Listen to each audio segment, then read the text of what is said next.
Hello everybody, it's Oak Tree Tarot Teacher here for you. Welcome to my video on the Emperor card in Tarot. So for those of you new to it, this is my series on tarot cards where I just share my wisdom. It's to accompany the book I wrote called Learn Tarot, Learn the Cards and How to Read Them, which is available on the Kindle store right now. You just need to click on the link in the description box and you will find the book straight away. I've also written a book on tarot readings for each star sign in 2021, which actually it's New Year's Day 2021. So today's the perfect day for you to rush ahead and buy your own copy and have a year's worth of tarot readings for your sun sign, your moon sign and your ascendant. And you can even apply it to any of the planets in your horoscope. But today we're actually talking about the Emperor. So as always, have you got your notebook and pen just in case you want to make any notes on anything that we discuss or discover? And please feel free to make comments on the Emperor card or anything in the video or any information that you want to share on what you have thought about the Emperor. This is just a nice easy entry into the card, and I'm thinking later on to do a more in-depth look at some of the tarot cards and looking at them in a much more in-depth way. But this is just to sort of for beginners, an entryway into them. So before I flip over the cards and show you all the four different types, I want you to think about the Emperor card. What does the card mean to you? When has the Emperor card come up in your own tarot readings for yourself or for other people? What influence do you think it has? What would it be? What does it speak to you? Feel free to just think about it, write it in your notebook or write it in the comment section. I will give you a few seconds, and if you want, press pause to give yourself more time to do this.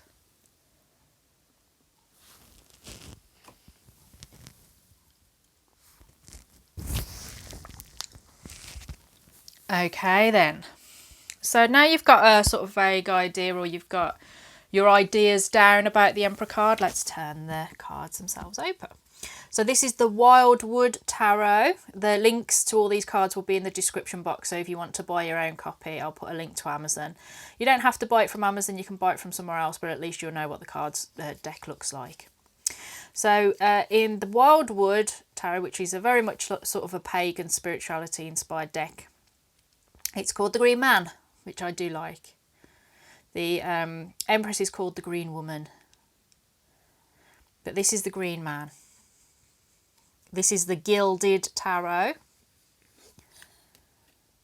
and he is just the traditional Emperor. Very romantic, very Roman looking, ancient Roman with his toga. This is the Shadowscapes Tarot. Oops, sorry, trying to make sure it's in the middle. He looks very spiritually connected. And the Movie Tarot, one of my newest deck really that I got for Christmas. And it's Al Pacino as Scarface as the Emperor. Four completely different studies of the same card, and this is why I like to get lots of different cards. I mean, it's tempting for me to just whiz through all my other decks and have, well, I've got a lot of decks, but have them all there for you. But I don't want to overwhelm you with ideas about it. That's why I've only chosen four. But there's four distinct ideas around the Emperor card. So when you look at your notes and you think about the Emperor, you know, what does these various different images speak to you? And I think this is one of the things why I like to have multiple different decks, apart from the fact that I just like collecting them and I like having lots of tarot decks, and I love art and I love the imagery behind them and the ideas behind them, is it gives you something new to think about with each individual tarot card, and to refine your understanding and explore tarot and explore your understanding of tarot even more. And so for me, all these four cards do perfectly encapsulate the Emperor card. It's a simple yet complex card, as all tarot really, but actually no, not every single tarot card does. Some tarot cards actually are relatively simple, but others are simple and complicated. Some are just complicated. But the major arcana, I always think, are simple and complicated at exactly the same time. Maybe I'm at that phase in understanding who knows. But what I like about this card with the Green Man is the Emperor to me always encapsulates authority. Being in charge, being the king, being the lord, being the emperor. Now, it can be over a situation, it can be over a person, it can be just generally an attitude towards life or a character trait. But for me here, the Green Man encapsulates the responsibility of growth that the Emperor holds. He is the Lord and Master, he is the led, he is the elected official, or he is just by virtue of his own strength and authority and skill in charge. He can be the head of a business, he can be the person that's founded the business, started it off from scratch and has built it up around him so that he is the CEO and is the boss of many, many people, but it's through his own hard work and his own skill and his own efforts.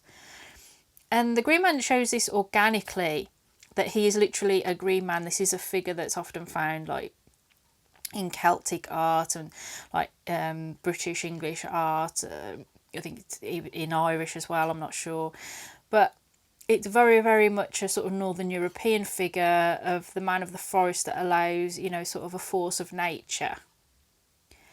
And this Green Man encapsulates that element of the Emperor for me, the element of growth, of using willpower and knowledge and force to cause something to grow. And because this is a spiritual card, he's in charge of the cauldron of life, the things that grow unto him into the rest of the world.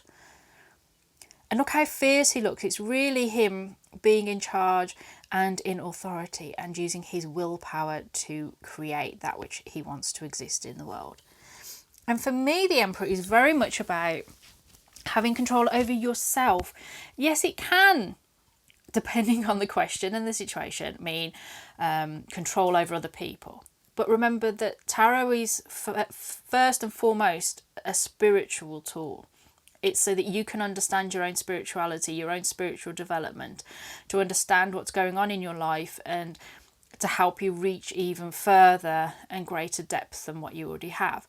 So if the Emperor card came up in a reading for me, I would say, are you in charge of your own life? Do you need to start taking control a bit more? Do you need to start controlling events and believing in your own authority and your own willpower and your own skill set to get the end that you want, to achieve what you want to achieve, whether it's to be a business owner or to just simply be independent and in charge of the direction of your life. Like, instead of being passive and constantly at the thrall of other people's decisions, that in fact you are in charge of your own decision making process. Are you always waiting for other people to tell you what's going to be happening in your life? Are you waiting for your boss to promote you and to recognise you? Or are you starting to take action to make sure that your boss notices how fabulous you are and how you would be the best person for that promotion, because you're the one going after the promotion? You're the one looking out for other jobs that give you a leg up, a pay rise, more experience, more responsibility, whatever it is that you're looking for, without waiting for it to come to you. And that's about being in your own power and being in your own authority and taking charge. You know, it could also be a message of you can be your own boss. You're meant to be your own boss. You're meant to be self-employed. And in fact, you're meant to hire people. You're meant to be in charge of people and responsible for their wages. You're meant to be responsible for telling them what they're going to be doing today. It's about being a leader and not a follower. And no, not everyone can be a leader. That's an unpleasant truth. If we're all leaders, there's nobody to follow us. If we're all self-employed, there's nobody that's going to be a boss to give people a job. And some people don't want to be their own boss. They want actually to just come in, do a job and go home again. That's fine. We're all different. We all have to accept each other for who we are. But the Emperor is telling that you can do that, and that you need, at least in some area of your life, you need to be in charge of it and you need to be the boss of it. And really, it should be of your own life. You should be the person saying, this is what's going to be happening. This is my boundaries and this is what I don't want to happen beyond it. And it's about believing in yourself and believing in your power and your own authority. The wisdom of your decisions. The Emperor must make choices that benefit everybody that he leads or she leads. or they lead. It's important to recognise that there is responsibility with this card. As much as it is about being in control of yourself and taking responsibility for yourself and your own decisions and your own actions and your own choices, it's about all that, but it's also about accepting that when you make decisions that you are going to influence other people's lives or have a measure of control over other people's lives, that you must accept that responsibility graciously and with maturity and consciously, so that you don't run rampage through other people's lives. And I think actually, I mean, I've never watched Scarface and I've only got a vague idea of it, but I know it's incredibly violent and it's about, I think he's a drug lord, but I just know there's a lot of rampaging through people's lives, I think, within that card, within that film. And it's very easy for the negative side of the Emperor to come through, which is unyielding authority. It's unyielding. It's what I say goes. What I say goes, and that is that. There's no compromise, there's no negotiation. But there must always be compromise and negotiation. So equally, the card could mean you're being too rigid, too authoritarian. You're not willing to compromise or to concede a point, to concede that a choice you made was well intentioned but hasn't had the outcome that it should have or that you wanted. So there can be too much authority, too much rigidness. The other aspect with the Emperor, and again this card sort of really does show it, that the traditional Rider-Waite has it very, very well. So he's sitting passively on his throne, and this is interesting because of the 4 cards that I've chosen, he's the only one sitting passively on his throne. But the Emperor does. The Emperor doesn't actually necessarily mean taking action, because the Emperor is so far in charge, all they have to do is sit there and make the decisions. Other people do the work around them. He may be the head of an army, but he doesn't go to the front line and fight, although, again, depending on the reading, the situation, the question being asked, it can be it's time for you to take some sort of leadership role and leadership action, which means that you actually must be at the front of the queue screaming charge. You must provide leadership, an example. You must be an example to others. A positive, strong leader. And so sometimes it does mean about the military and soldiers. It's one of the only cards really, and I think actually is the only card sort of really, that actually shows active leadership. There are the knights, but they're not active leaders, they're being told. And the kings don't always have armour on. But the Emperor inevitably sort of does and sort of shows that sort of militaristic. It depends on really what tarot deck you're using, but there is that element within the card itself. Because they're in charge, and to be in charge implies that you need to protect those people beneath you. You need to ensure their well-being. You have taken responsibility for that. And again, it doesn't necessarily mean that you are taking the responsibility for others in your life at the time when the card comes up. But it could be saying you're not protecting yourself, you're not taking charge, you're not asserting yourself, you're not taking a leadership role over your own life or your own destiny or the project that you're working on over your own career or your own love life. You're being too passive. Or in some cases, as I said, too assertive. Now, the Emperor often gets placed in the role of father. And now I discussed in the Empress video about how I felt about that in regards to the Empress as a mother.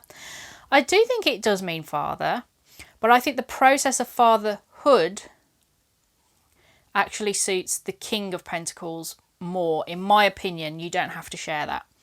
Just as I think with the Empress, the Queen of Pentacles is very much about the process of motherhood, the day-to-day chores of motherhood. I think the King of Pentacles covers the day-to-day chores and the mundane aspects of fatherhood. And so for me, the Emperor, yes, is the dad and is an aspect of fatherhood, as the Empress is an aspect of motherhood. It's about being in charge of the family. It's about being responsible for the family. I think it's a very much more traditional view of the father as the head of the household. And in some areas of the world, in some countries, or in some areas of countries, that's still very true. And what works for them, and what doesn't work for other people doesn't work for other people. So it can, depending on who's doing the reading and the culture that they live in, it can show that sort of authoritarian, dad's in charge, the head of the household aspect of fatherhood. But as our lives have changed and developed, so does the meaning of the card. It sort of expands to fit what we need it to. So it does mean fatherhood, it does mean being the daddy, it does mean accepting a certain aspect of fatherhood that comes about. So if you really rebel against that, and it's really coming up and you're really perhaps rebelling against the father that your father was, the image of fatherhood that he fitted and the role that he played, and you rebel against that, it could be significant in that aspect. Asking you, what exactly are you rebelling against? What exactly, or how does your father connect to this? But again, I would also say the King of Pentacles fits that. So let's move on to the Emperor as a person, as an archetype. Now, as always, I've got to repeat, it's not going to show you the whole aspect of a person when you shuffle the deck and say, can you tell me what's this person like and all that. It's only really going to tell you what you need to know about them, because really, to get a full idea of a human being, you're probably going to need to use the entire deck. That's why there's all those cards in the deck. You're never going to get one card that's going to really perfectly encapsulate someone. It's going to just get one aspect that's particularly important about them at that time in regards to you, the person shuffling and asking the question, or the person that you're shuffling for. So always remember that this is just one aspect of a person. So the Emperor as a person, and it can be a woman just as well as a man, or whatever, however you identify it, but it is particularly masculine. It is. It's a particularly masculine card, just as the Empress is particularly feminine. So the Emperor is, again, this person likes to be in charge. They naturally are a leader. They naturally take charge. They don't need to ask anyone else's permission to do anything. The only time that they would really defer to someone else's opinion is because the person is the one that's going to suffer the effects. So it might be a doctor who says the course of treatment is ABC, or you have the options of XYZ. You're the one that's going to have the operation or not have the operation, or have this particular course of treatment. This is my recommendation. This is what I'd like to do going forward. But what do you want to do? Because they recognise that you're going to have to accept the consequences of your choice. So they defer in that aspect. And that's part of their caring for the people beneath them, the people that are under their care, under their guardianship, I suppose. They're going to ask their opinion, but they've already got their decided opinions on what they want to happen. And actually, a lot of the time, they probably won't ask. If they're the head of the business, they're going to say, this is what's happening. And if you don't like it, you can leave. And when they say something's going to be done, woe betide if it's not. This is the energy here that's shown so well in this card. That woe betide you if they give you an order, or they say this is to be done, and you don't do it, and you are actually meant to be doing it. Like they're your boss and they say go and clean that warehouse, or you make sure this order's fulfilled by the end of the working day, or I want this report by the end of the week, and you haven't done it. Woe betide. They don't have any time for people that are not going to do what they're meant to be doing. They are very responsible. They want people to be just as responsible as they are. This is why they're at the top. They understand the game. They know how to play it. They know how to make a success of themselves and everybody around them. You know, in the olden times, yeah, they would have been the lord of their people. They could well have been elected. It doesn't mean that they're some sort of warlord that's forcibly taken control. They could easily have been elected, and they have taken over the responsibility of these people. They say, we're going to plant this crop, you're going to plant that crop, you're going to plant that crop, and we're going to have this like rotation, and then you're going to train to be warriors because I've seen that you've got specific talent, and you're going to be our little army to protect our village, our land, our territory from the other tribes. And I'm going to get you to learn how to smelt metal because I've seen this new technology and I think it's going to be good. And, you know, and so the people sort of say, okay, we want you to be our leader because we recognise that you have that quality, and so we're going to trust you and we're going to do what you say. And then it sort of all works well. But if somebody says, no, I don't want to smelt metal, I want to become a poet, they're going to say, but you're a terrible poet. I've heard you and you can't sing. Nobody enjoys it. I don't care if it's your lifelong dream and you've just got it into your head you want to be a poet. You're a natural at smelting. I've seen you. Your dad's trained you from, but you're just a natural at it. So stop and smelt metal. And then when you've done that, maybe you can sing in your free time.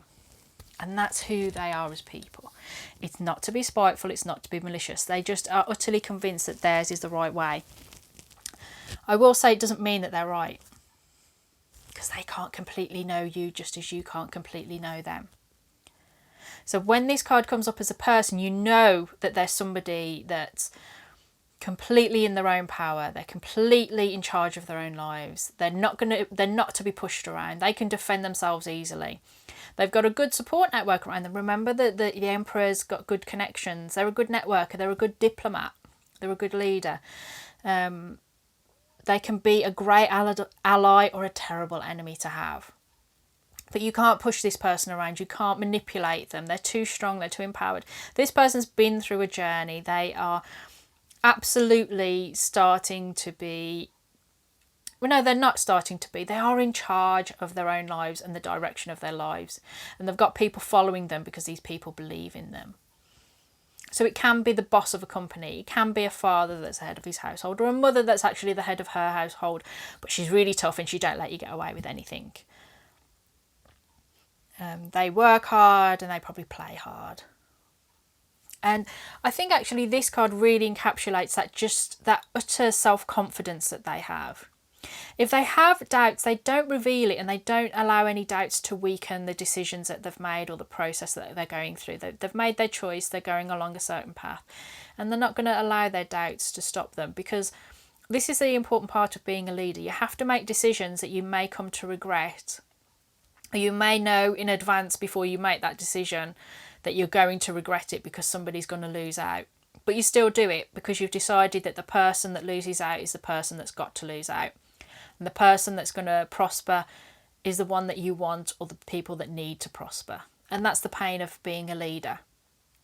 Sometimes you have to send people off to die because it's for the greater good. And that's an unpleasant fact of life and an unpleasant fact of being a leader, which is why not everybody's set up to do it. And that's the truth. They're a strong person. They can come across as very unemotional, but they're not.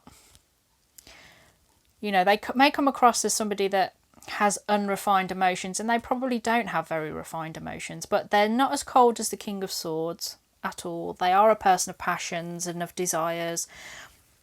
They want growth, but it's a different growth. The Empress wants to grow naturally and organically, and to allow things to happen in their own time naturally, and everything's beautiful. The Emperor's like, no, we need to, you know, it's not going to come naturally. We need to force it. We need to, if we want this growth, we're going to have to work for it. This is, you know, the Empress's nature. The Emperor can have this element of manufacture about it. This is more, you know, this is a different way of living. You know, this person will go to war. The Empress would never go to war. She'd just try and allow things to grow over the destruction. But the Emperor recognises that sometimes you have to go out and fight. So this person's willing to fight, and they know that they have to sometimes go out and fight. And it doesn't mean that they like it, but they know that sometimes there's decisions that you have to make and actions that you have to take. You absolutely want them fighting in your corner. You absolutely want them fighting in your corner. And actually you wouldn't mind them as a boss, because they're very straight cut.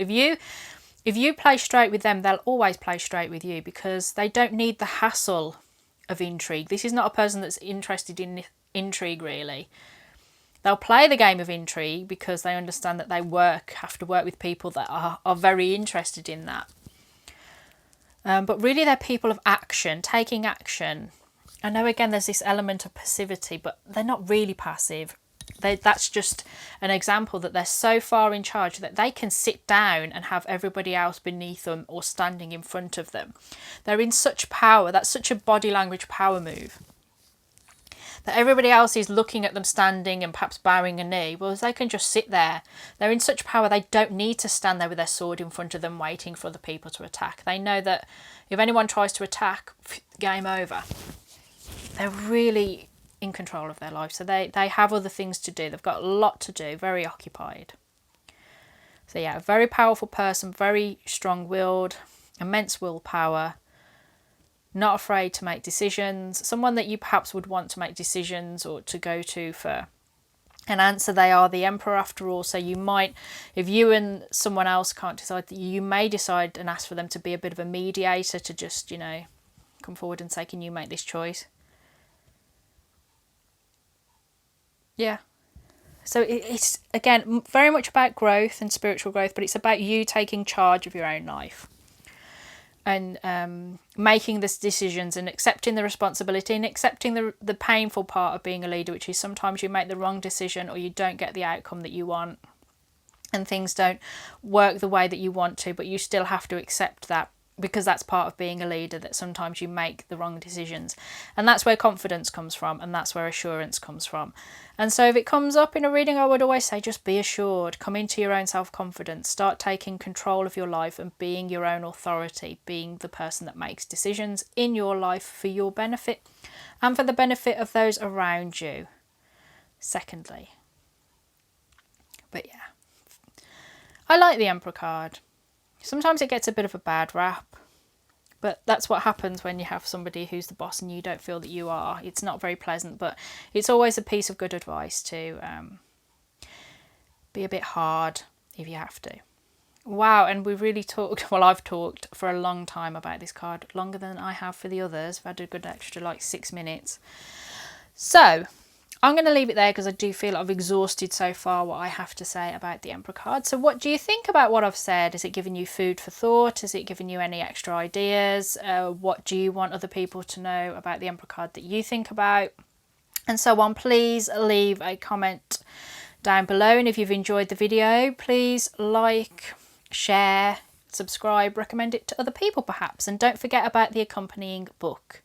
Obviously, I highly recommend it. But other than that, please take very good care of yourself. Thank you for listening to me, and goodbye.